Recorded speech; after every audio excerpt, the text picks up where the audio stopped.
All right, it's 3:03, and I want to be respectful of everyone's time, so we'll go ahead and get started.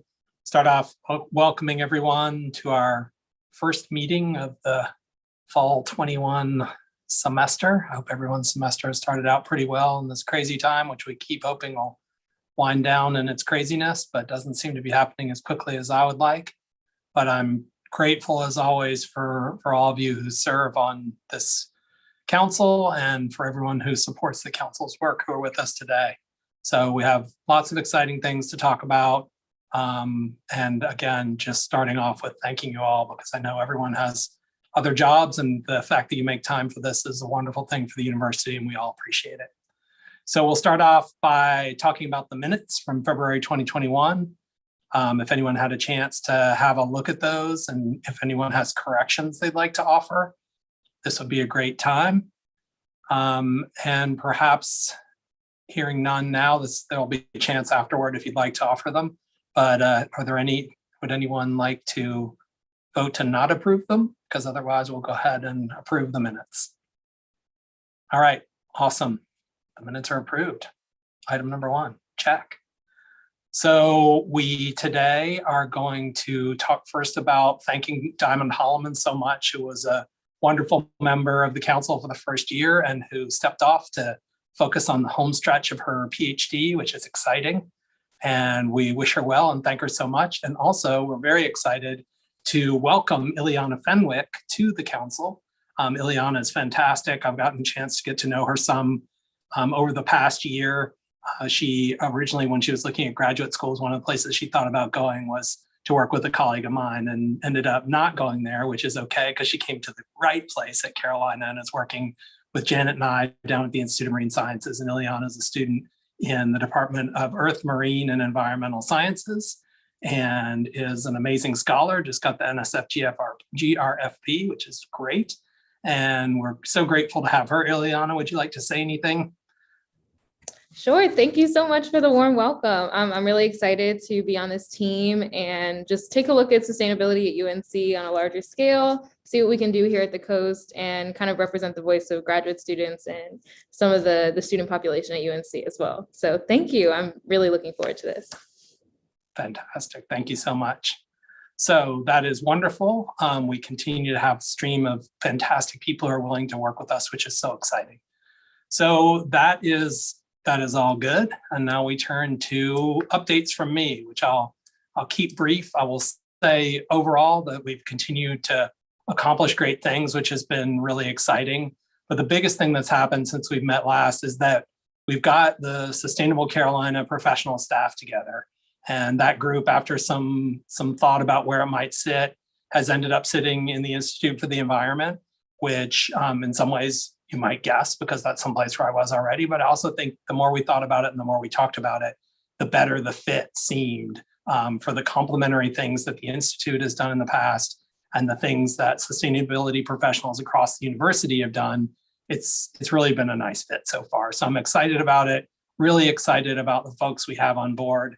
You're going to hear from Melanie Elliott today, but we also have Cindy Shea and Vic. And Vic, would you like to say something? Hello, introduce yourself, talk a little about the things you're doing. Hi, everyone. I think I've met some of you at some point throughout my time at UNC, but I'm Vic Ibekov. I'm doing program management for Sustainable Carolina, and you might have previously seen me within F&O working on 3 zeros as part of my assignment there. So I'm looking forward to working with all of you into the future. Thank you, Vic. And Cindy, would you like to say hello? Yes, now that my mouse is cooperating. Hi, everybody. It's great to be part of this team. I've been at Carolina for 20 years now, started up the sustainability program and worked in a wide range of topics related to sustainability. Look forward to partnering with all of you. Great. Thank you so much, Cindy. So that really is a wonderful step forward. We have this group together. I haven't even told the folks in Sustainable Carolina that our final position, the communications and engagement position, was approved. So we're going to be able to search for that final member of the team, which will be really great. So that's been a giant step forward, and it's been a lot of fun to begin to work as a group, and we're getting great things accomplished already, which is really exciting. Some other things that I wanted to talk about, I sent out a couple of emails in the spring around the new climate action plan, around things that we were doing related to the public engagement process with that, which was a little unconventional, obviously, because of the pandemic. We couldn't get together in person as we hoped to, but we were able to complete that.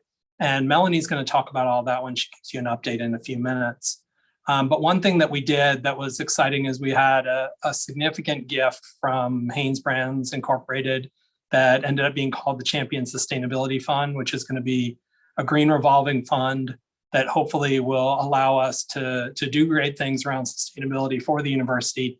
And also the hope is have a source of revenue that will build the fund up and allow us to fund a broader suite of activities for sustainability, which is exciting. And we're also very much at the time of trying to figure out exactly how it might work. And as you can imagine, those of you who have involvement with the business side of the university, that it's not necessarily going to be dead simple, but we're optimistic we can make it happen. And it's an exciting private-public partnership, and Hanes is really interested in being quite involved in how things work out and also being involved more broadly across sustainability at the university, which has been great.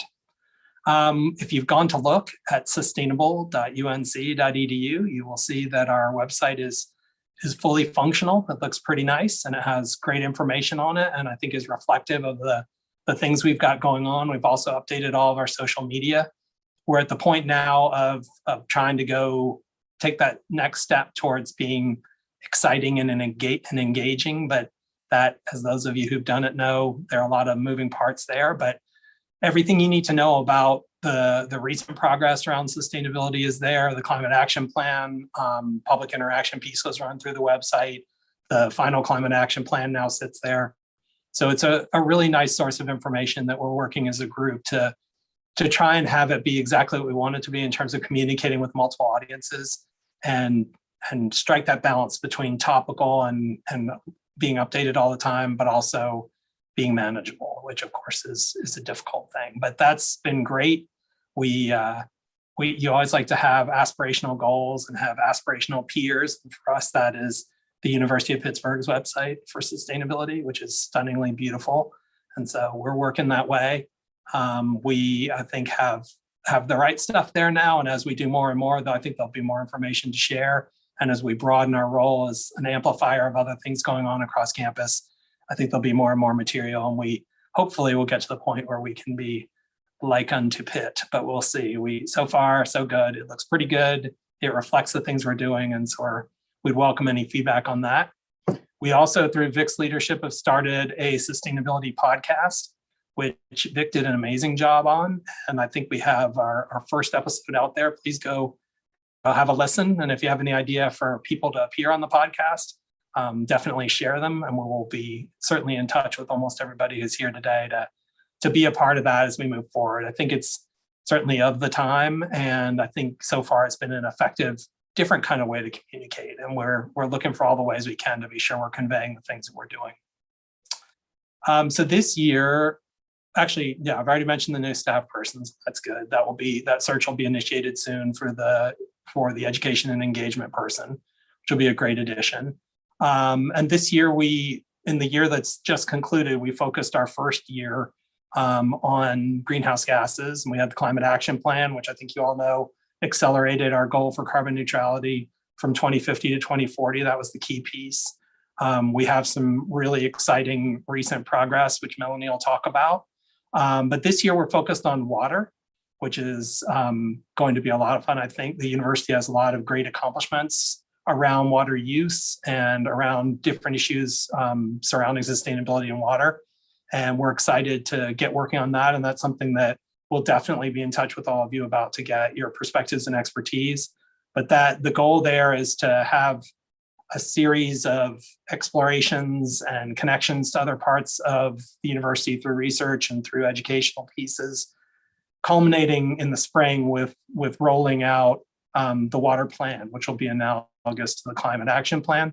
So it will in some ways be an update as to where we are in terms of past products, or past progress, but it'll also lay out the plans for the future. And we have some pretty exciting stuff we've been talking about, and we're definitely looking forward to the year of water. So look forward to hearing more about that in a tangible way at our next meeting.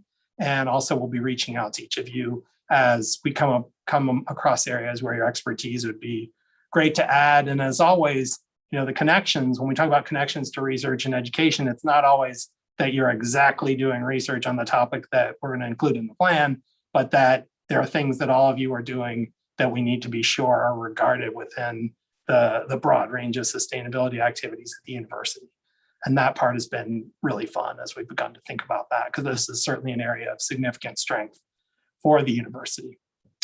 So on that topic, another thing that we've been doing is making really great material connections, both to research and to education. Just about, and I think everybody on the Sustainable Carolina team is involved in some way or another, and some in very substantive ways, with things like capstone courses and with EcoStudio as a structure and EcoStudio as a provider of interns.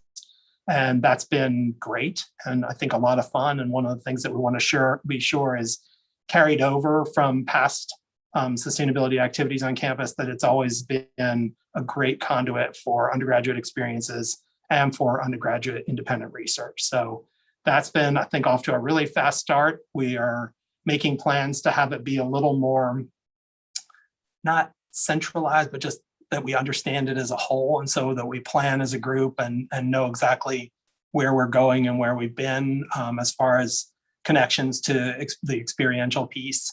And I think as we move forward, we'll be able to, the things we're doing, I think will scale well. And there are certainly plenty of things going on campus that benefit from the great undergraduates at Carolina. And then on the research side, there have been a handful of things. Angel Sue's, Data-Driven Environmental Lab did a heat mapping exercise that we're able through IE to help connect to Chapel Hill, and those sorts of things I think will continue on, particularly in the year of water. I think we have a lot of great overlap with water quality and with flooding, folks who look at flooding, where there'll be nice opportunities for student projects to be focused not only on the university, but on our connections to Chapel Hill and to Carborough. So that has been really positive as well. And we're working on an annual update, a sustainability annual report that has not a comprehensive, but has a really nice coverage of highlights throughout the research enterprise that are really relevant to sustainability and provide both direct and indirect value to the stuff that we talk about as this group. So the one last thing I'll mention is that if anybody is feeling bored tonight around 7 o'clock, I'll be talking to the town council a little bit about the progress that we've made with the climate action plan and with our progress around emissions and some more specific things about the operation of the cogen plant. But I am going to stop talking about it there because Melanie is going to give you a much more comprehensive update on the climate action plan and the greenhouse gas inventory that she oversees and how we use all of that information to track our progress. We have this big shifting goal from 2050 to 2040 for carbon neutrality, and we need to be certain that we are fully prepared for any opportunities that come up and that we are fully aware of what our inventory is, so that we can track progress and pick the right projects to meet these aspirational goals. And with that, I will turn it over to Melanie, who I on purpose did not ask to introduce herself, and she can introduce herself now. Thanks, Mike. So hi, I'm Melanie. I am the sustainability analyst for Sustainable Carolina. I am the newest member of the team until we get our next member. But I had been working with some of the team members prior to my hire in June. So I had a little bit of experience with the former greenhouse gas specialist and working on a little bit on the climate action plan and the greenhouse gas inventory. So I am going to update you now on those topics. And all right, can everyone see my screen? Okay, and can you see my cursor? Great, because sometimes I like to use that. Okay, so as I said, we're going to discuss the updates to the climate action plan and the greenhouse gas inventory, starting with the climate action plan. And so we updated the webpage, as Mike mentioned, to have all of the content on a single page. So instead of the multiple tabs that were there before and different pages to click through, all the content is in kind of one collapsible space. And I have some screenshots that I'm just going to show you in case you haven't been to the website yet. But you can kind of more easily see like strategy descriptions, for example, but then collapse them as you finish. And then this way it's a little easier to see the content from a high level, but then zoom in on topics as you'd like. And it just kind of makes everything easier to navigate. We also gathered all the feedback that Mike mentioned, and we addressed the feedback in a Q&A format on the page. And it looks like this. So to save space, similar topics were grouped together and then put into this collapsible format. And you can see what it looks like expanded. And all the comments that were related to the plan are addressed on the page, but they're, like I said, some are just grouped together. Other updates on that end. So we also, of course, updated the climate action plan PDF, and that newer version is on the page. So instead of being in draft form, it's the final, but that will continue to be updated as progress is made and as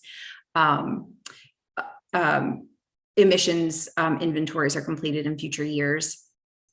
We also updated the What Can I Do page, which serves to provide behavior changes that individuals can do to shift campus sustainability. And then, of course, everything's updated with the 2020 greenhouse gas inventory data that we'll discuss next. And then one more addition to the website is a plans in progress page. So the climate action plan links back to the climate action plan page. But as Mike mentioned, we're going to have a water plan soon, and we'll have other plans. So this will get updated with those plans. And it's just kind of one place to keep track of everything. And then we also have links to this greenhouse gas by the numbers document, which is like an abbreviated way to get an update on emissions for the year. And then we also link to the 3 zeros page, which has updates on emissions, water, and waste at UNC. So now we're going to discuss the greenhouse gas emissions inventory, but I want to provide a little bit of background about how the inventory is completed first so that I can better discuss the reasons that emissions are reducing.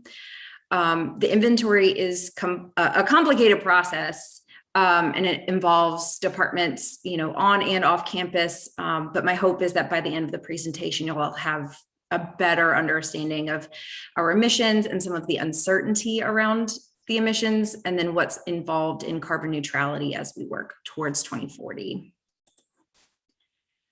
So before we discuss the components of the inventory, we have to understand the boundary. Carolina uses the operational control approach to set its organizational boundary.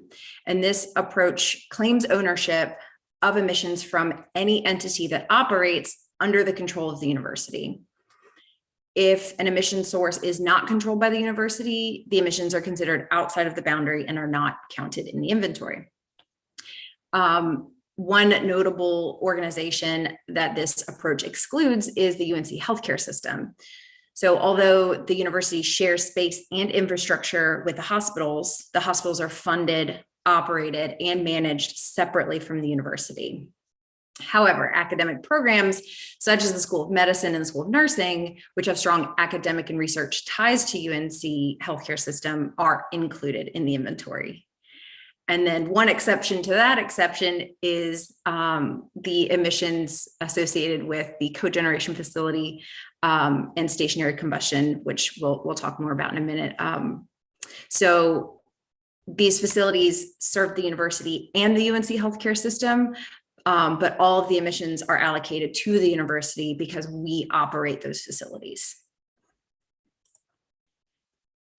In order to determine the emissions amounts, we need data and emission factors. And the data comes from various sources, as I said, on and off campus. And the emission factors may be provided by organizations like the EPA, Duke Energy, or they may be a default in the calculator that we use. Or sometimes I have to calculate them separately. And then once we have the data and the emission factors accurately entered into the calculator, then the emissions results are provided by that calculator. And so this is just a little example of that, so that I can kind of explain more about why emissions are reducing, because the emission factors changing are going to be a key component to that. So now we can take a look at some of the results for simplicity and consistency with previous reporting. The categories shown are stationary combustion, purchased electricity, air travel, commuting, and other, which is just everything else. So one thing to note is that the inventory is completed on a calendar year basis. And so as we're looking at 2020 results, kind of keep in mind that the first 2.5 months or so of 2020 were business as usual. And then the rest of 2020 was pretty exceptional in regards to emissions because of reduced campus activity and operations. So in a normal year, travel emissions like commuting and air travel would have a higher contribution, around 10% each. So now we're going to look a little more closely at each category. The largest contributor to our emissions is stationary combustion. And that's when we combust a fuel to produce steam and electricity or electricity. So as you can see, the cogeneration plant accounts for the vast majority of our energy production and therefore the majority of our combustion emissions. And the plant's primary purpose is to generate steam for campus and the hospital. And the steam is used for building heating, humidification, hot water heating, and sterilization. The plant generates electricity as a byproduct of the steam production, which helps increase efficiency, and it reduces the amount of electricity that needs to be purchased from Duke Energy, which in turn saves emissions.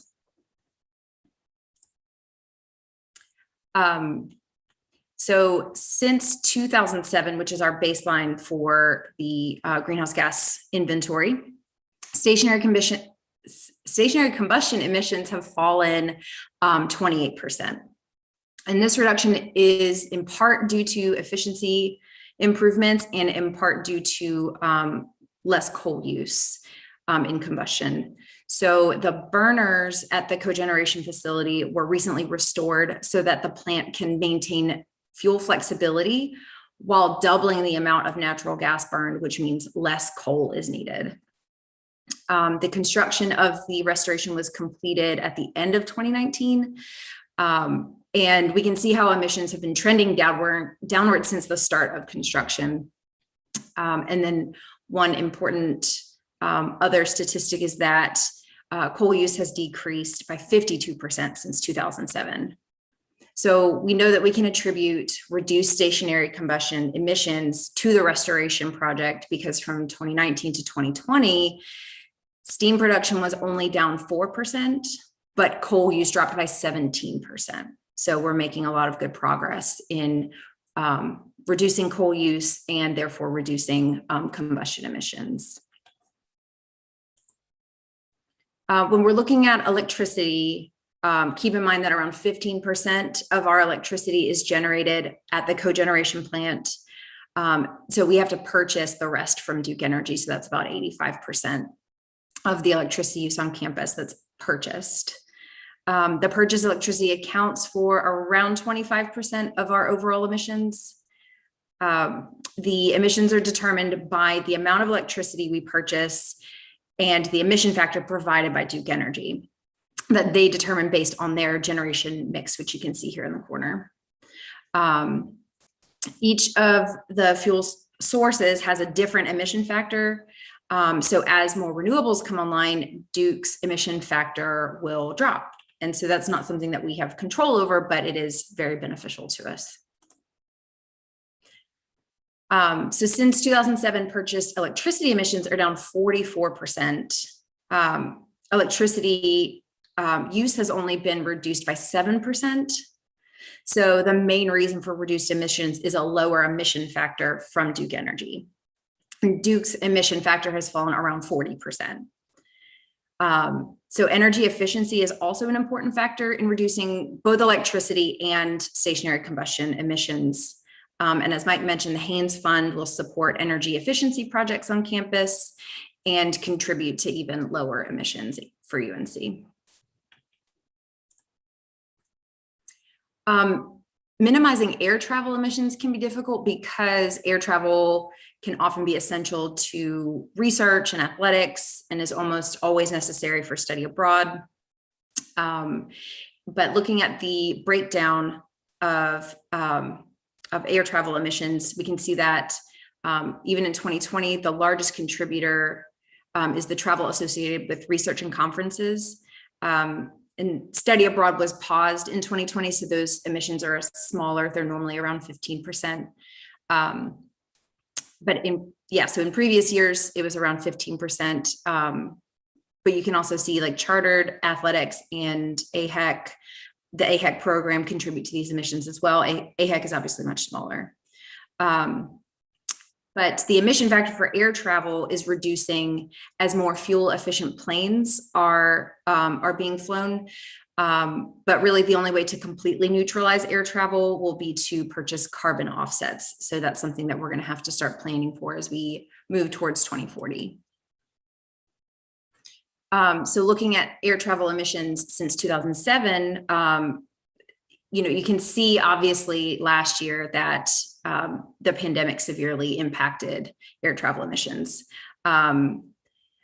But air travel emissions are down 68%, but miles flown for 2020 were only down 34%.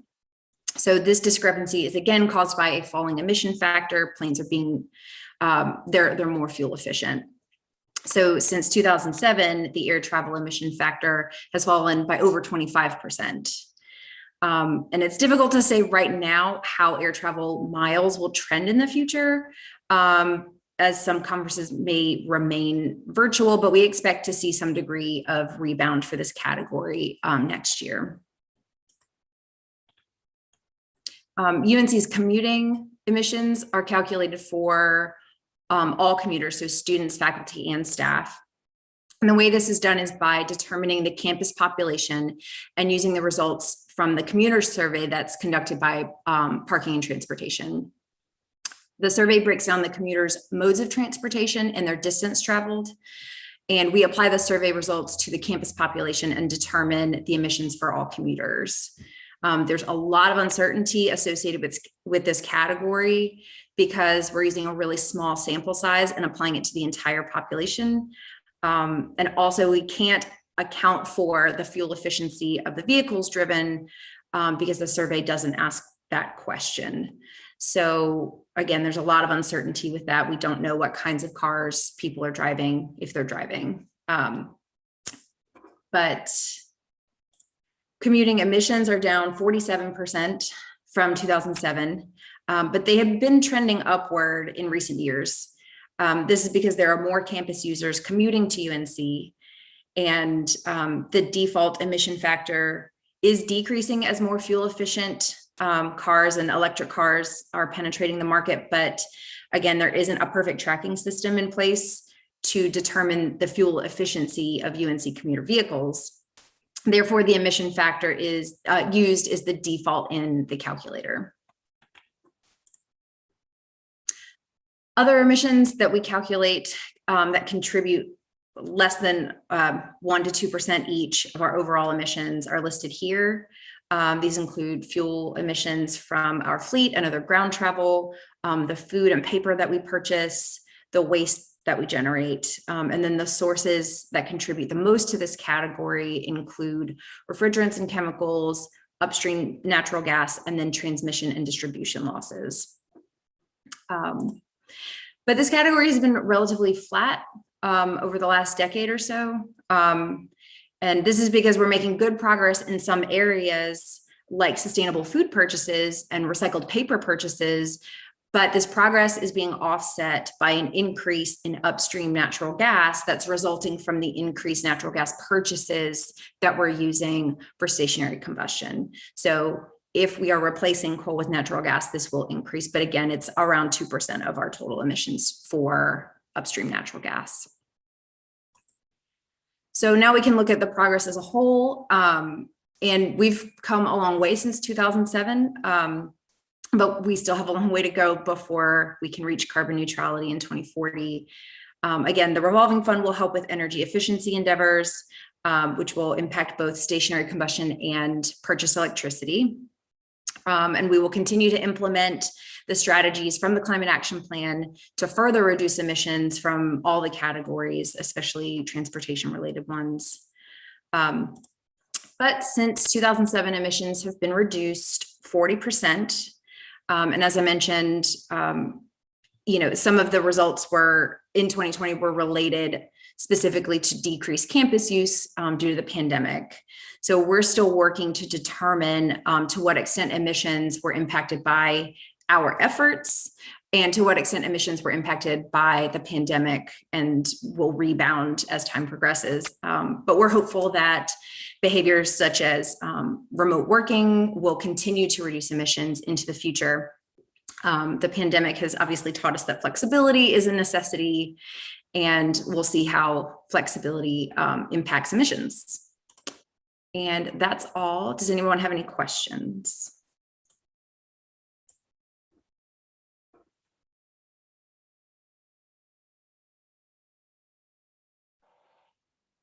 I have a question, Melanie.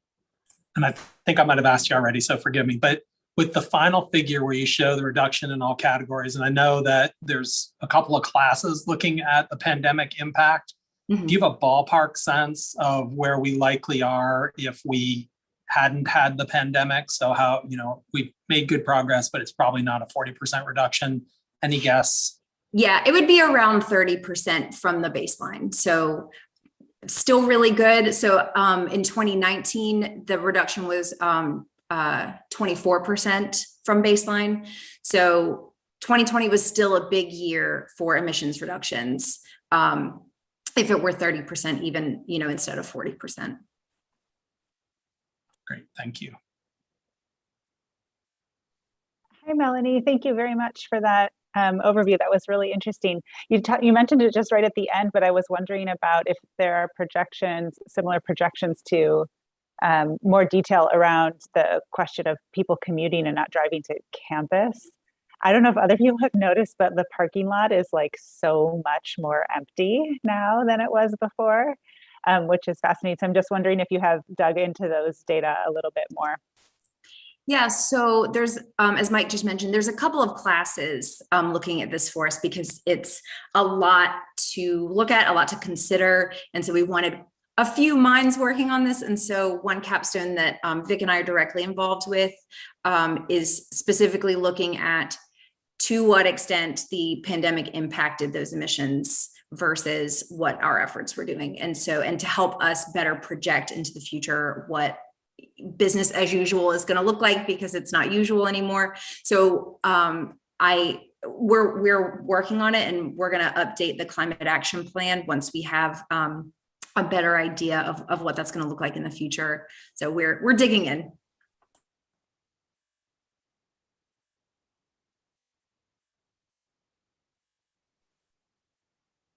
Melanie, maybe a quick follow-up question.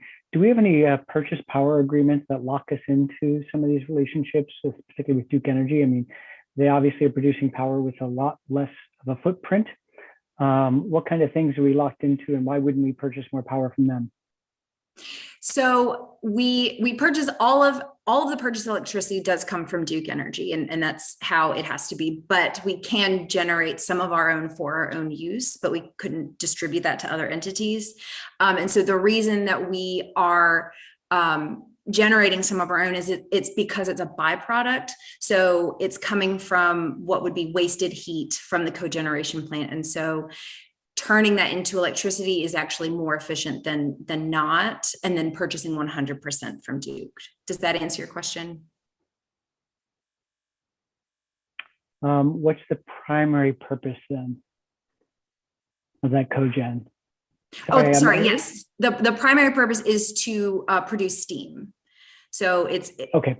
Yes. So its primary purpose is to produce steam, and that's used for heating buildings, for humidification control, for sterilization of equipment, like at the hospital and labs and things like that. So its primary function is for steam. And we can't purchase steam from Duke Energy.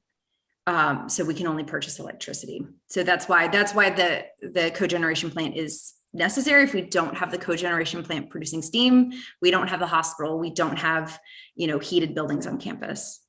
Right. Thanks.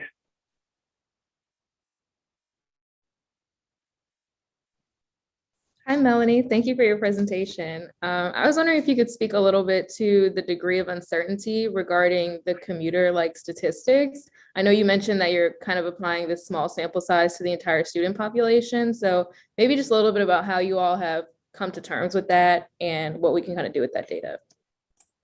Yeah, so in the calculator, we can mark each data set as high, medium, or low confidence. And so we always just mark that as low confidence. But it was especially tricky in 2020 because the survey is conducted biannually, so and on odd years. So it was conducted in 2019 and likely to be conducted this year.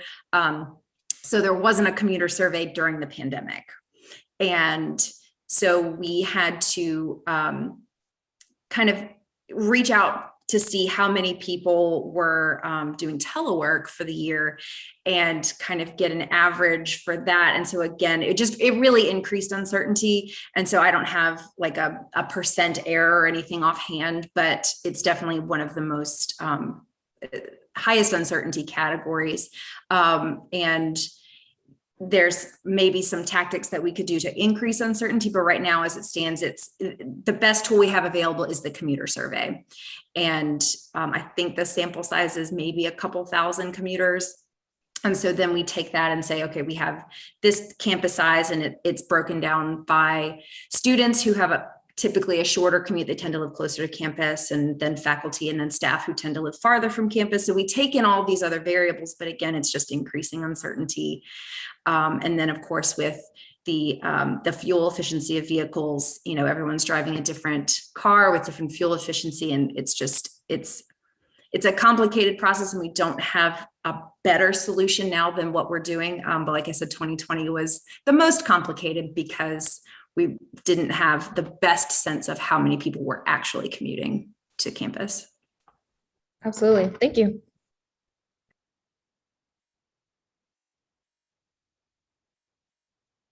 All right, anyone else? I have one quick follow-up, Melanie. Do you have a sense yet whether there might be other, like getting to Elizabeth's question or Elizabeth's idea of the empty parking lot? Do you have a sense yet if there might be data available that could capture that? Or is that probably going to be one of those areas that's maybe going to remain a little murky?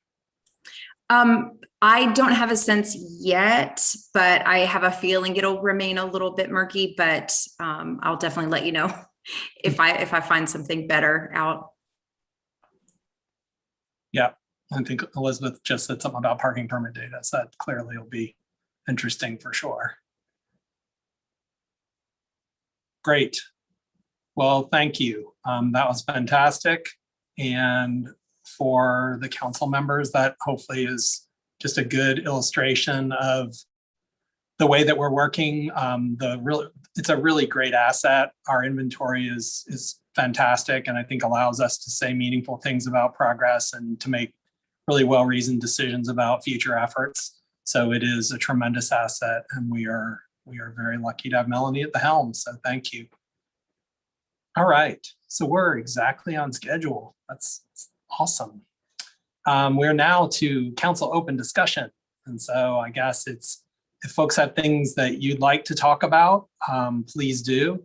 Otherwise, I'd be happy to sort of steer us through a handful of things that we're thinking about as we look towards the later part of the fall semester as we plan to get back together, or ways that we'll be back in touch. I've already mentioned the water plan, but are there people who have things that you'd like to bring to the group?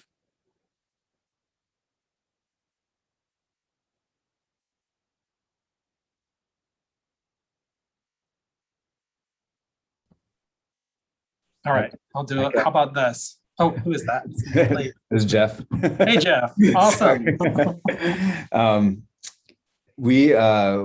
We're going down this road of trying to better understand blended finance as an opportunity to address the sustainable development goals, not just in development finance, but here in the US and in North Carolina as well.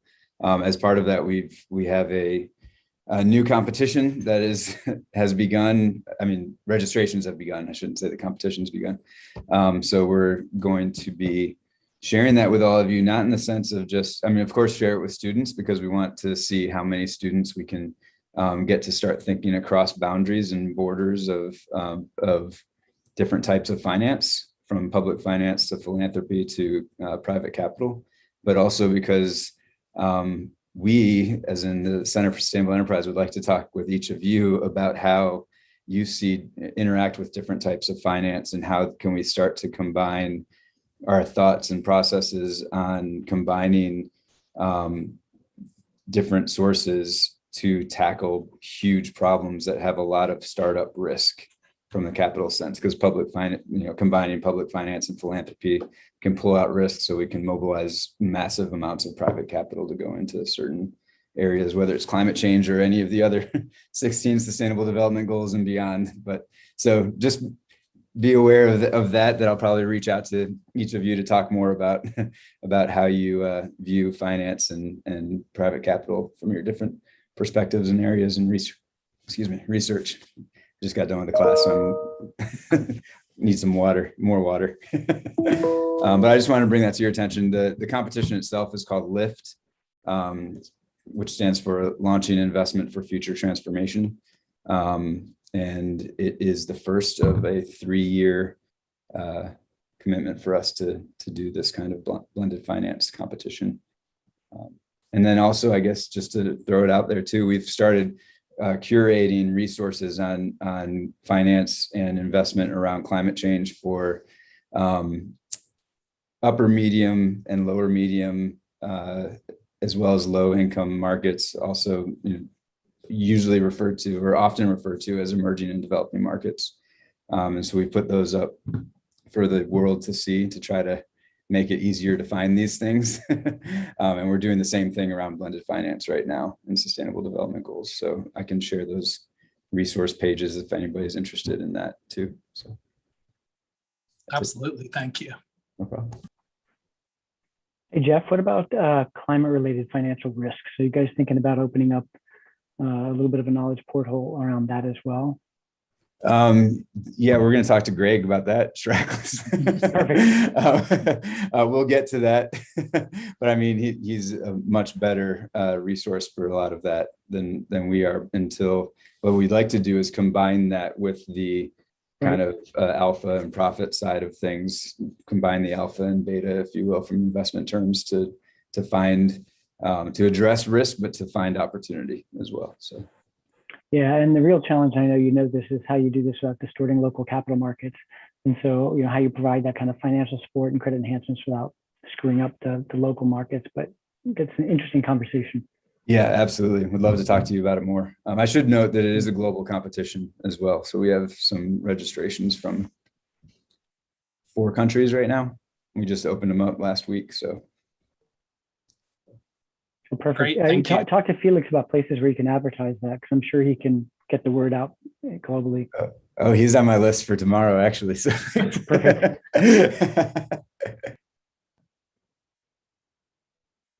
Great. Anybody else?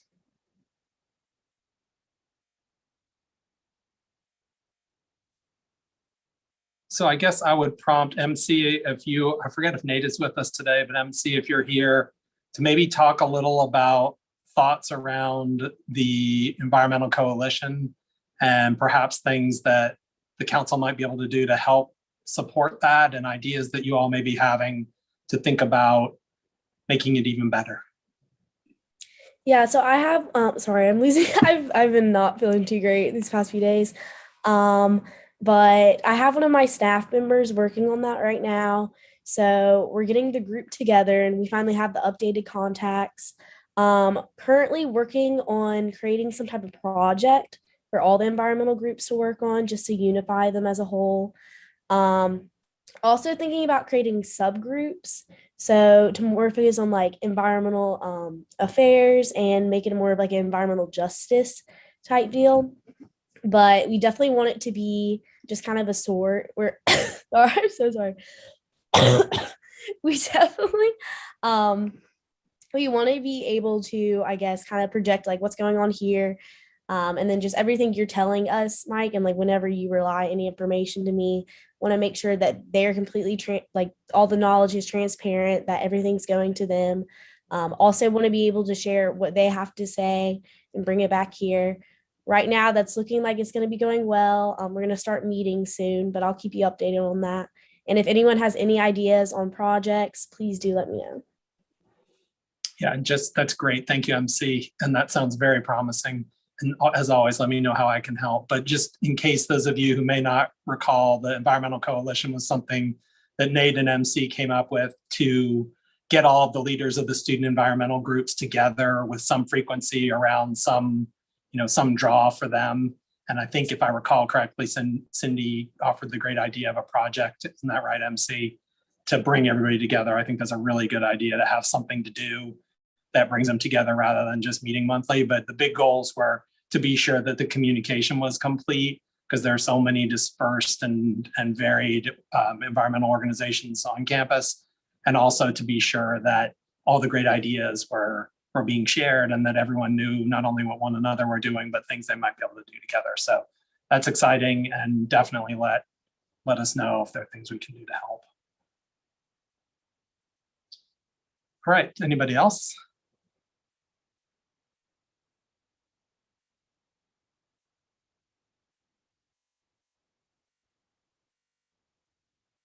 All right, so hearing nothing else, I'm going to start wrapping up, but if anybody thinks of anything, definitely chime in. But so we had an hour meeting this time. We're planning to meet probably in the kind of in-between time between Thanksgiving and the December holidays. And hopefully then we'll have, it's our plan to have more developed information around the water plan, the beginnings of our strategic framework for Sustainable Carolina. What do we, what's our mission? What do we see as our goals? To be a little more explicit about that. And then also to begin building out the committees that we had talked about before. That's our plan. And we will be in touch in the interim for sure. There are a lot of things continuing to go on around sustainability on campus. And for sure, if you have questions about things you see whether it be in the media or just other perhaps social media, definitely reach out. There are a lot, we're sharing all the facts we have, and some of them shine new lights in some of the things that people are saying. So we just want to do as good a job as possible of being sure that the facts are out there, whether they're good or whether they're challenging. And we're excited to be making some headway in really important areas. All right. Well, if anybody has thought of anything, one more chance. Thank you again. Oh, go ahead, Ileana, please. I wanted to share an idea with MC. I know that something that could kind of corral student organizations or students together that could be cool during this time would be like a social media challenge, or maybe something that you could hand over to the groups that, like, a hashtag that people could keep track of, and there could be some type of prize, something that could still engage students in the somewhat still virtual environment, but would be something that we could track relatively easily and get some cool metrics on. So that's just kind of like a passing idea or thought, and I'd be happy to talk to you more about it too, but yeah, just idea. Thank you. I really appreciate that. All right, great idea. I'm going to try and win. All right, anybody else? Well, again, sincere thanks to you all. We're excited to be getting a lot of traction in a lot of areas, and it is in no small part to all of you. And we will keep you up to date as new things happen, but we'll also see you very soon. And as always, everybody, please reach out. I'll be here and happy to talk about stuff. And have a great afternoon. Now I need to go drink water because it's 7 o'clock. I have to talk again. Jeff, drink up. MC, get well. All right, everybody, thank you. And we will see you in a couple months, and keep in touch. Thanks, Mike.